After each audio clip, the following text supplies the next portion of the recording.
Hello everyone, কেমন আছো সবাই? আমার নতুন একটি ভিডিওতে তোমাদের অনেক অনেক ভালোবাসা জানিয়ে শুরু করলাম। তো বসন্তকাল এসে গেছে, গাছপালা সব কিছু দেখে বোঝা যাচ্ছে, কোকিলের ডাক, এই সমস্ত কিছুই আমাদের মনে করিয়ে দেয় যে বসন্তকালটা চলে এসেছে। তো তার মধ্যে থেকে এই যে ফুল, বসন্তকালে যে ফুলগুলো ফোটে, এগুলোকে দেখলে সত্যি মনটা ভরে যায়। তো আমারও ঘরের কাছে ফুলগুলো ফুটেছে, সত্যি সুন্দর লাগছিল। তো ভাবলাম তোমাদের একটু দেখাই। তো আরও অনেক আছে, অনেক প্রচুর রকমের কালার, খুবই সুন্দর লাগছিল দেখতে, দেখে একদম চোখ জুড়িয়ে যাচ্ছিলো সামনে থেকে। যদিও এদিকের গাছপালা অতটা নেই, কেননা এদিকে প্রচণ্ড রোদ, গাছপালা থাকে না, সেই জন্য অতটা ফুল ফোটে না। কিন্তু এই যেগুলো গাছগুলো আছে তাতে যে ফুলগুলো ফুটেছে না, দেখে একদম চোখ জুড়িয়ে যাচ্ছে। তো যাই হোক, বসন্তকাল তো চলেই এসেছে আমাদের। তাই এই সিজনটা খুবই সুন্দর, আবার কিছুটা খারাপ। ওই সিজনে অনেক রকম ভাইরাস ছড়িয়ে বেড়ায় হাওয়াতে। তো আমরা সবাই সাবধানে থাকার চেষ্টা করব এই সিজনে। তো চলো এবার তোমাদের বলি এটা কি, অনেকক্ষণ থেকে দেখাচ্ছি তোমরা বুঝতে পারছো না। এটা হচ্ছে মহারাষ্ট্রের একটা নামকরা, কি বলবো, জুসও বলতে পারো, পেয়ারার জুস। কি বেশ, হ্যাঁ পেয়ারার জুসই বলা যায়, বাট এটা মহারাষ্ট্রের একটা নামকরা, পরম সুন্দরী বলে, তাই এই ধরনের কিছু একটা পেয়ারার জুস, এরকম একটা নাম আছে। তো আমি এটা বাড়িতেই বানিয়েছি। তো আমি ফার্স্ট টাইম বানালাম, ফার্স্ট টাইম খাচ্ছি বসে বসে, কেমন লাগছে সে স্বাদটাই তোমাদেরকে বলবো। তো এটা আমি নিজে নিজে বানিয়েছি, তেমন কোনো কিছু দিইনি, জাস্ট পেয়ারাগুলোকে পেয়ারার মাঝখানে থেকে কেটে ওগুলোকে কুড়ে বার করে নিয়েছি। তো মিক্সিতে একটু পিষে তার মধ্যে এটা ওটা একটু দিয়েছি, ব্যাস। আর পেয়ারার মধ্যে একটু মশলা লাগিয়ে নিয়েছি, ব্যাস এটাই। খেতে বেশ টেস্টি ছিল, বাট ওদেরটা কেমন হয় আমি যদিও কোনো দিন খাইনি, আমি জানি, শুনেছি ওটা মহারাষ্ট্রের একটা নাম করা পেয়ারার জুস, পরম সুন্দরী। তো সেই জন্য আমি পেয়ারা এনেছিলাম, আর এখানকার পেয়ারাগুলো খুব বড় বড়, বাট আমি ছোটো পেয়ারা নিয়েছি একটা, এর থেকেও বড় পেয়ারা ছিল। আমি বলছি যদি খেতে খারাপ হয় তাই ছোটো পেয়ারা দিয়ে শুরু করলাম। তো খেতে মোটামুটি হয়েছে, কেননা আমি তো ফার্স্ট টাইম বানালাম, কী কী দেয় অতটা আমি ঠিক জানিও না। আমি মোটামুটি দিয়ে চেষ্টা করে বানালাম, পেয়ারার জুসই ধরতে পারো। তো সেটাই বসে বসে খাচ্ছিলাম এখন। তো খেতে ভালোই বললাম, মোটামুটি লেগেছে। তো আমি একটু খেয়ে ওর জন্য লাস্টে একটু রেখে দিলাম। তো এটা পুরোটা কুড়ে যদি বার করা যেত অনেকটা হতো, আমি তো অতটা বার করিনি, উপর উপর থেকে নিয়েছি। আর পেয়ারাটা তো পুরো হয়েই আছে, কাটিনি, তলে একটু কেটেছি, উপরে একটু কেটেছি, ব্যাস এইভাবে। তো ওর জন্য লাস্টে একটু রেখে দেবো।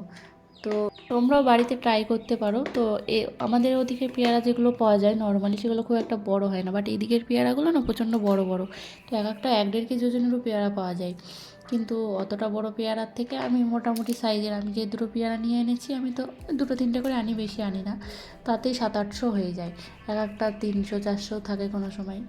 তো এর আগের দিন এনেছিলাম দুটো, তো দুটোতে 700 মতো হয়ে গেছে। তো বড় বড় পেয়ারা আনি। তো তোমরা বাড়িতে ট্রাই করে দেখতে পারো কেমন খেতে, আশা করি ভালো লাগবে খেতে। তো বিকেলবেলায় আমি একটু আজকে পার্কে এসে বসেছিলাম। তোমাদেরকে এর আগে বলেছি আমি যে আমার ঘরের সামনে পার্ক আছে। তো দেখো কত বাচ্চারা খেলা করছে। তো সেই জন্য আমি বিকেলবেলায় আজকে জিমে যাইনি, আমি ভাবলাম একটু পার্কে গিয়ে বসি, তাই সেই মতো চলে গেলাম পার্কে, দিয়ে বসে আছি।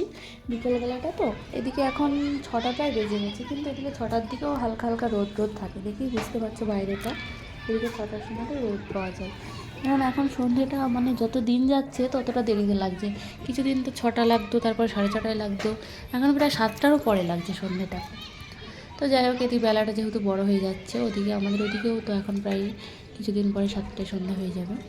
7টায় নাহলে 6টা 6:30 তো অলরেডি হয়ে গেছে, 7টাতে হয়ে যাবে, এদিকে তখন প্রায় 8টাতে হয়ে যাবে। কিন্তু যাই হোক, এখানে বসে বসে বাচ্চারা খেলা করছিল, তাই দেখছিলাম আর ভাবছিলাম যে যদি ছোটো থাকতাম আমাদেরও কত ভালো হতো বলো।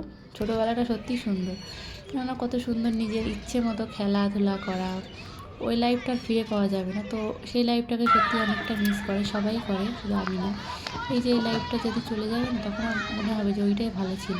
এটা সবার ক্ষেত্রেই মনে হয়, যেমন স্কুল লাইফটা চলে গেছে, স্কুল লাইফটাকে আমরা প্রচণ্ড মিস করি। স্কুল লাইফের পর কলেজ লাইফ আসলো, সেটাও চলে গেল। এইভাবে এক এক করে জীবনের সমাপ্তি ঘটতেই থাকবে, এইভাবেই সব কিছু নিয়ে চলতে হবে। আমি যাবো, তো তার পরিবর্তে তো একজন আসতে পারবে, এটাই তো নিয়ম, তার পরিবর্তে আবার একজন আসবে। তো এইভাবেই চলছে নিয়ম, বিধির নিয়ম। তো এইভাবে সব কিছু মানিয়ে নিয়ে আমাদের চলতে হবে। তোমাদেরকে সেদিন আমি মিষ্টি বানিয়েছিলাম, বাট দেখানো হয়নি লাস্টে কেমন হয়েছিল মিষ্টিগুলো। তো ভাবলাম যে মিষ্টির ওই ভিডিওটাই তোমাদের দেখাই। তো সেদিন মিষ্টি বানিয়েছিলাম, তো এটা বানানোর বেশি 2 ঘন্টা মতো, 1 ঘন্টা মতো পরেই তুলেছিলাম। তো তারপরে সেই ভিডিওটাই আছে, তোমাদের দেখাচ্ছি। তো খেতে তো বেশ টেস্টি হয়, এর আগে বানিয়েছি আমি। তো তোমাদের দেখাচ্ছি কতটা বড় হয়ে গেছে 1-1.5 ঘন্টা পরেই।